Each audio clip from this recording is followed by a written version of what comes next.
Adam Chris from MyMMANews.com, being joined by Carrese One Punch Archer, who faces Patrick Rivera at Fight World 21. It goes down February 12th at the Eisenhower Complex in Gettysburg, Pennsylvania. First, he opens up by setting the record straight with his dust-up with Nate Diaz, with the video gone viral. He's here to touch about life since relocating with Antonio and AJ McKee and getting his life on the straight and narrow. Some insights about the street life before getting on that right path. He's here to talk about his fight with Patrick Rivera and so much more. First and foremost, I got to thank my guest, Carrese One Punch Archer. How's it going, brother? I appreciate you joining me. I'm blessed, brother. Blessed and highly favored. I can't complain. I love ready it, man. To get this work in. I love it, man. So you're getting back in the cage. You're fighting Patrick Rivera. It's going down at Fight World 21. So before we get into that fight, you're coming off of a string of social media attention. I just want to get this out of the way first. You're running with Nate Diaz. Everybody, they had their own take on it. But now that I have you, I have the person on the line. Let me get your take from it. Well, my personal perspective on the situation is it's just one of those situations that we were getting into it. We kept running into each other all weekend. Now, when I say we, I mean me, AJ, and Anthony Pretty Boy Taylor. We was there to support Anthony, so we were like making sure nothing was going to happen. So we were at the weigh-ins, and Team Diaz or whatever, the Army, whatever they want to call themselves, them guys, they were heckling Anthony, and they were trying to like sneak him as he was getting off the stage. And I seen Nate Diaz that came from behind the curtain. So I had like stepped in the middle between them guys, and Nate disappeared and went back behind the curtains, and Chris Avila had put his hands on me, like pushed me or whatever. But I was looking at these other guys. When something like that's going on, I've been in some multiple situations. So it's like the older people you got to watch out for. So it was an older guy. I had my eyes on that. If anybody I felt like was going to do something, it was going to be the older guy, So I'm eyes on him, not paying attention to Chris. I get pushed, and it goes up from there. So, and then we had another incident where we just kept running into each other, even at the show, and the security was trying to keep us apart. So I was just like, okay. But where we was at when he walked through, it was more like I wasn't expecting him to do that, but I was ready for whatever, And I forgot I had the beer in my hand, so he had locked eyes with AJ, seen that it was AJ McKee, and then didn't do anything but seeing me, and we made eye contact, and I'm staring at him. I'm like, okay, motherfucker, and I guess he didn't like that. I wasn't like looking away or I wasn't scared of him, so he did that. He flinched at me or whatever, threw a punch. I thought he was actually going to throw a punch. I thought we were really going to fight, so I was reacting to the punch and not realizing that I had this beer in my hand. That was a big cup, but whatever. Social media, they cruel, it's undefeated, so you can't beat the world. See, and from my perspective, I've explained this to everything. I was at the brunch earlier, and I was talking to one of my friends about this. When you see the multiple angles, you see the painted picture. From me and everybody else who I was with, they saw the same thing I saw. Yeah, the beard goes up, it looks funny and everything like that, but you have your hands up. You're ready to go after that. So whereas everybody, they say the funny and the humor about that, I see like, okay, that's all well and good, but you were ready to go. There was nothing scared in you about that altercation. No, I was definitely not scared. Yeah, your hands were up. You were ready to go. It looked like, okay, cool, the beer was there, but the beer is gone now, so what's up? That's what it looked like from my perspective. So, again, the internet's going to run with it how they will, but again, from a fighter perspective, from the meter perspective, looking at it, it just looked silly and almost reaching for just like, oh, well, that looked silly. I think the beer just put extra. The beer spilling just put extras on it. And people that don't know anything, that don't understand body movement and language, you're gonna think, oh yeah, he just flinched. But if you really, like you said, if you got an eye and you dissect it, you could tell. Like if the police and the security wasn't there, it was gonna be a fight. It was definitely going down. Like I was like before that even happened, it was so crazy because I was standing like not even 2 feet away from Nate. He was taking pictures with his fans, and I'm looking at my homeboy, and I'm like, dude, I should knock Nate out right now, But I'm like, I'm not even going to do that, I'm not going to disrespect AJ and his pops. They brought me out here, so we're gonna keep it cordial, But hindsight 2020, if I knew he was going to do that, I would have just knocked him out when he was taking pictures with his fans because he didn't even see me. I'm in the midst of the crowd, and you pull something like that. I'm like, bro, if I knew it was really like that, I would have just knocked you out when I was standing next to you. And you didn't even, there was nothing you could do about it or your team could have done about it because you were slipping. And that's where I have the advantage over guys in this world where it's like, if you're not where I'm from, and you acting like there's a problem with me or anybody that we with, bro, I'm gonna make sure we have the advantage every time. Like we were sitting behind Team Diaz or whatever, Nate Diaz. I could have blindsided him, anything. Like if it was really like that. So like for him to do that, why he had the police with him, I just felt like that was like that was a real like female dog move. I don't want to swear too much on here, but that's what I felt about all that, bro. All that gangster talk, all that you like that, you not like that, bro. You like the president out here. You got protection, So of course you can get away with doing stuff like that, but if we was to be in the bathroom by ourselves and get locked in the bathroom, I'm the man coming out the bathroom. He's Mm. going to be in there. He's going to need medical attention. He's going to need help. You know, I'm not afraid of Diaz. Like, dude, you're a normal guy to me. I actually thought you were bigger than what you were, and I seen you. I'm like, dude, I would eat you up for breakfast. Like on some in the street stuff. Like, dude, like no referees. You need help, bro. You gonna need help. So, but that is behind me now or in front of me. It's still in front of me because I feel like if I have another encounter with Nate Diaz, it's gonna be fireworks, So Mm. it's not gonna be us getting separated. You better remember my face, dude. You better not be walking around slipping like I caught you out in Florida because, dude, I'm gonna knock you out the next time I see you. See, hindsight's always 2020. So it's shitty in that perspective, like you said, that you caught him slipping, you could have done what you had to do, but then in the crossfire of that, you would have come out as the bad guy, the guy that snuck Nate Diaz or whatever. So it's like lose situation. But if I'm piecing everything together and everything that I've seen on social media together, you talking about you picking the old guy out, you having the advantage behind him, everything like that. This isn't your first rodeo on the streets. So how Nah, I don't want you to go too deep into it, but how affiliated if are you, considering you say that Diaz is a fake gangster? man, like, yeah, bro. I've been like anybody that know me, they know like, oh yeah, Reese. Reese ain't like that. They ain't fucking with a real one because it's like, bro, like it's like being in the wild and you walking around in the safari and you're a gazelle and the lion is hunting you and you don't know that you're getting hunted by the lion. It's like, dude, there's people out here that's really that's like I'm the 1% of people that they don't talk about. Like you better hide your kids, hide your wife. There's dogs out here, there's wolves out here in these streets that's going to eat. They hungry, and I would rip you to shreds. So you walking around thinking everything's sweet, and it's like, dog, you I caught you with your pants down several times, bro. And it's like that's how you want to act. Okay, so be on point because now it's like that, and it's really like that now. So it's like I said, people that know me, they know how I get down. They know before I even started doing cage fight. That's the only reason I started doing cage fighting was because I was knocking people out all the time. Every weekend I used to go out. I had this chip on my shoulder, and I was always angry, And it was like, dude, that was my thing. This is my thing. Fighting is my thing. Just because I haven't done it on a professional level, or I wasn't like in high school wrestling or college wrestling or anything like that. Fighting is very much a part of my life as it is any other natural fighter that had a coach their whole life or anything like that. The difference between me and somebody that's been training for this since they were a baby is I never had nobody coaching me. I'm just straight raw talent. It's Mm. just raw potential that's been molded by Antonio McKee to be the guy that you're going to see February 21st or February 12th.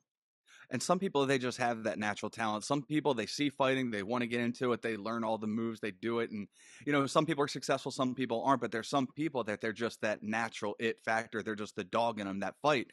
So my question is, that nickname, One Punch, did that come before fighting back in the day? Yeah, no. What happened was before I took my professional fight.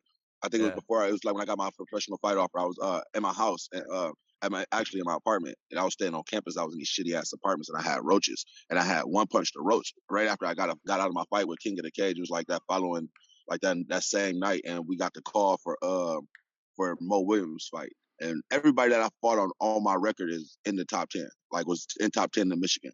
I never had an easy fight. Everybody I fought in Michigan, they were trying to push their own agenda and push the fighters that they wanted to push and promote in my state. So like everybody I fought was definitely in the top 10. It was like I fought bums.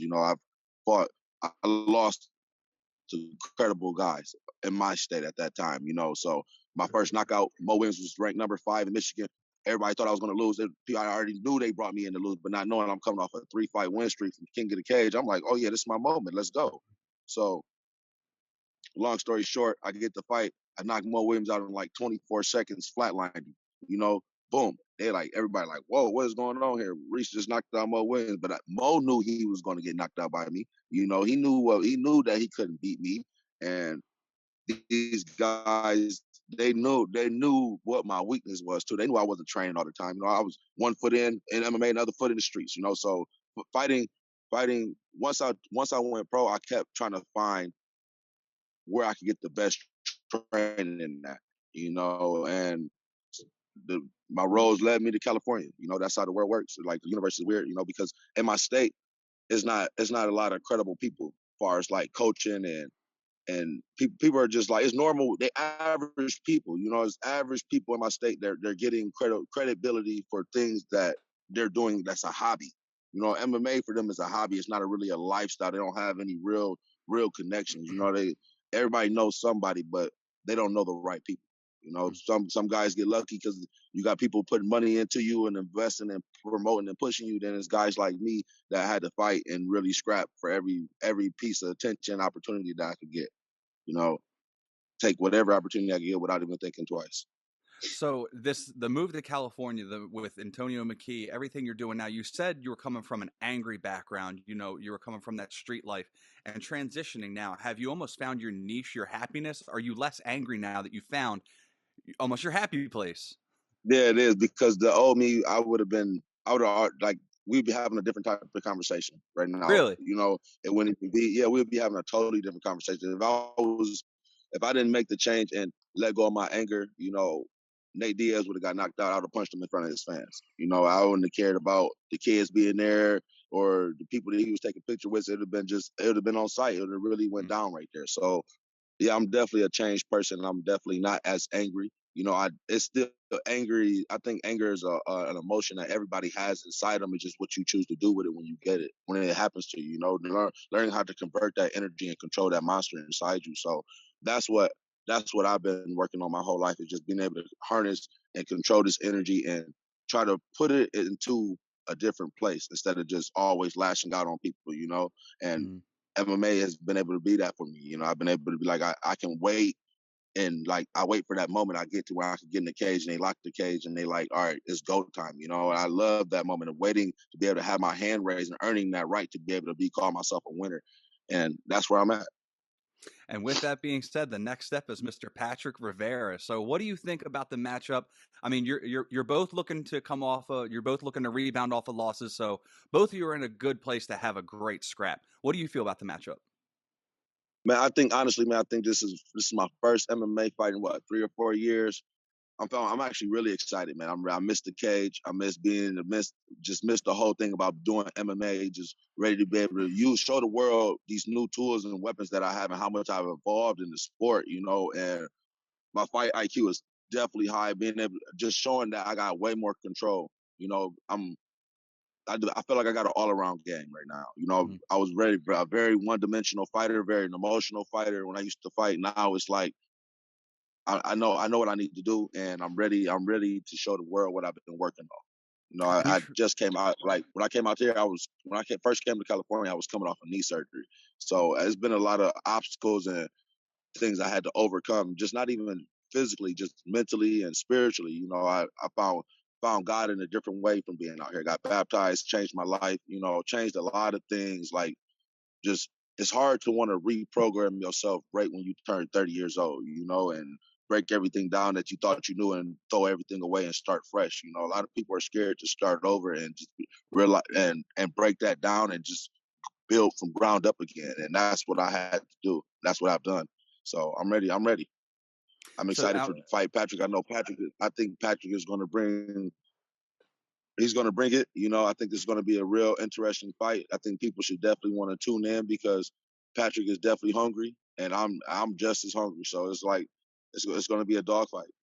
and you transitioned me so well just saying that how you were looking forward to get back in the cage, because as I was obviously doing my homework and looking at your BYB fight, and I mean, getting in the bare knuckle, man, and then getting back into the cage. So it's just two different atmospheres of sports is what I'm saying. So are you a little bit apprehensive about getting back to the cage, or have you been grappling the entire time?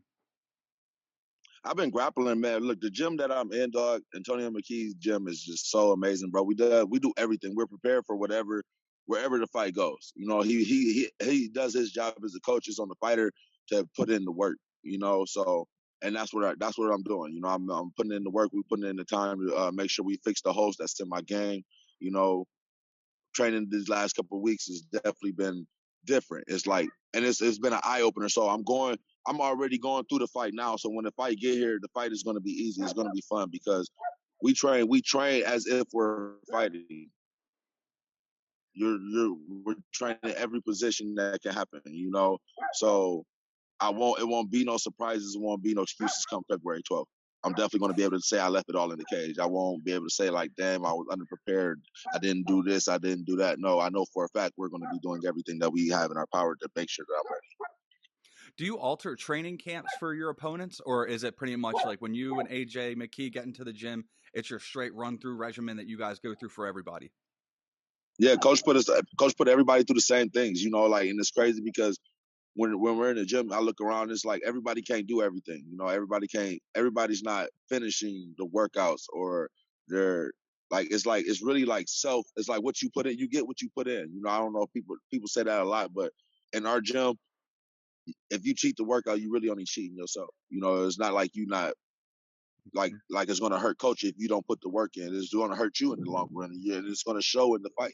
The guys that win is because they did everything coach told them to do. You know, the guys that don't win is because they try to coast and they try to stay comfortable. When if you want to win, you want to be a winner. I watch AJ train, even just not just for the Pitbull fight, but multiple fights where it's like AJ's never comfortable, never comfortable. It's never, and the harder the training gets, the more of a monster he becomes. Like I don't know if y'all seen the interviews where Antonio says y'all haven't even seen what AJ can do. They haven't, because he don't even be in the cage long enough for you to even see what he's really capable of. Like it's by far the craziest thing I ever witnessed in my life. You know, and that's just pure motivation for me to push myself that much harder. And AJ is not letting up on me, especially for this fight. He's on me harder than anybody right now. Him and his dad, they own me. They making sure, like, bro, mentally up here that my mind is right and I'm in the right place. That when we get in this fight, I'm not gonna let myself down. I'm not gonna let my daughter down. I'm not gonna let the team down. I got a lot riding on this, where every moment counts at this moment for me. And it's just like, it's either do or die. And that's how I'm looking at it. Have you taken any time to look into Patrick Rivera? I mean, obviously with YouTube and everything, social media nowadays, you can take a look and devise a game plan for your opponent, or do you let coach do that? Well, coach, I know coach, he done his research. I didn't definitely looked him up and found whatever I could find. And it was like, the videos were kind of old, but I look for tendencies when I look watching my opponents, and I don't try to get too much hung up on there. But I'm pretty sure he's not going to be able to do anything that I haven't seen yet. You know, I'm training with AJ McKee. AJ is very, very a unique, special fighter. It's like, if you training with AJ, he's definitely going to make sure you see everything. You know, you're gonna get beat up. Our gym is like, we got all different types of styles. So, and I watched some of his boxing matches. I couldn't really see any of his MMA events. I seen that he got a rear naked choke like in 2017 or something like that. But I haven't seen no MMA, just all boxing and Muay Thai fights. But my striking is different. My striking is, I hit hard with both hands. It's not like, oh, Reese got a good punch or that was a stiff jab. No, like every punch hurts. And you're gonna find, they're gonna see, like, even in my bare knuckle fight, my bare knuckle fight, that was very interesting. You know, I haven't got hit with raw knuckles in a long time, so that turned me on. You know, and just being able to fight I'm not used to fighting in a small condensed area. I like to be able to move around. You know, I like to be able to reset, come in, come out. My setups are different now. You know, so my striking is, I'm very confident in my striking. You know, so if it happens to be a striking fight and he's willing to stand with me, he's going to go to sleep. I promise you that. Like, that, my last fight, I lost my emotions. I let my emotions get the best of me, because I think that's the second time out of the whole time I've been doing MMA I got hit. My friends, nobody's never seen me bleed or nothing in none of my fights. I never end up being the guy that's bleeding. I always end up being the guy that's making other people bleed, you know, or hurting somebody. So even if I lose, the guy is walking out the cage with knots all over his head, face busted up.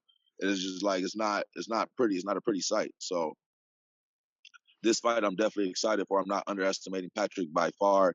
I'm definitely taking this as if I was fighting Nate Diaz or fighting anybody that's the best in the world. I'm preparing myself to fight the best in the world. I think for some reason just thinking that this was going to be a cakewalk, you know, and that's why I got the outcome I think I got, and I done dusted myself off, and I'm ready to go again. How do you think this fight will play out? Man, I think I'm gonna win. I'm gonna end up getting my hand raised, and that's the feeling I'm looking to have. I'm ready to go in there and go wherever the fight takes it. Like, I don't know, the fight can go anywhere because Patrick has, from what I can see, he has somewhat of a ground game. I'm just excited to be back in the cage, and I'm ready to get this dub. So if he stands with me, he's going to sleep. If he tries to wrestle with me on the ground, he's going to get beat up. You're going to see some type of Antonio McKee come out. I'm going to ground and pound him the fuck up. It's going to be nasty. I'm ready where the fight goes. You want to get close and personal? That's my game. I'm with it. Hey, and if I can get a bold prediction out of you, I feel like you got a little something up your sleeves you can tell me. What do you got for me? Hello, what'd you say? I said, I feel if I could get a bold prediction out of you, I feel like you got something up your sleeve. I mean, you have something in Oh your yeah, mind that you I want. definitely got a few tricks in my sleeve right now, man. I've been working on some things, so it's like it's I know I got a lot of videos you can watch on YouTube right now. People are looking to see like how they can beat me or how they can prepare for me, but I'm not the guy that they see in the videos anymore. I don't fight nothing like that anymore. So it's like you completely being misled if you're thinking like, oh, this is what he's gonna do, this is what he's gonna do, or he's susceptible to this. I'm completely a totally different fighter now. So keep watching my old videos. That's all I can say, because you're going to be surprised what you see when I fight February 12th. You're going to be like, this is a different guy. This guy is not the same. I'm ready. I don't know, man. I'm really thinking. I don't know what. I don't want to give away too much of the sauce, man. But it's going to be fireworks, bro. It's going to be First beautiful. I'm round, going to lay down a second round. masterpiece. Can I get that out of you? First round, second round. I'm think, I don't want to. I don't want to do that right now, man. Okay. I'm ready. I don't want to do that right now because I feel like that's I don't want to underestimate Patrick. Yeah. I think Patrick is definitely going to bring it. He's looking like a guy that's going to be in shape, but I don't think he's fought anybody of my caliber of fight, like the type of dog that I am. Like, man, I'm going to bring it, bro, and I bring it every single time. So I hope he's not underestimating me and thinking like 2-6, like this guy's a chump. Because dude, you're going to go to sleep. And that would be a first round knockout if he does. If you come in there thinking like it's going to be a cakewalk, I'm going to knock him out in the first round.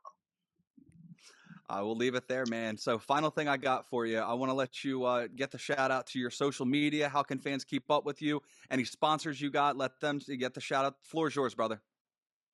All right, thank you. Yeah, my social. You can follow me on social media right now. On number one, the number one on Instagram. Say number one PUNCHKILLARESE. That's One Punch Killer Reese. On Instagram, on Reese Archer on Facebook, Reese Archer on Twitter.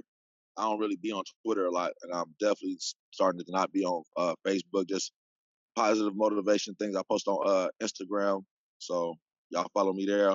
Currently don't have any sponsors right now that I want to give any shout outs to, but those are in the works. So hopefully next time we do an interview, I have something more for you. Absolutely. Well, Reese, I appreciate the opportunity to get to chat, man. I'm looking forward to announcing the fight at Fight World, and we'll meet up that night, man. Best of luck. All right, most definitely, brother. Peace. Take it easy. I love you. Thank you. There he goes. Carrese Archer. He's taking on Patrick Rivera just a couple days away at Fight World 21. It's going down in Gettysburg, Pennsylvania. You can get your tickets online now, or you can tune in. But for Carrese Archer, I'm Adam Christ. Make sure you keep it locked to MyMMANews.com for all your fight news needs.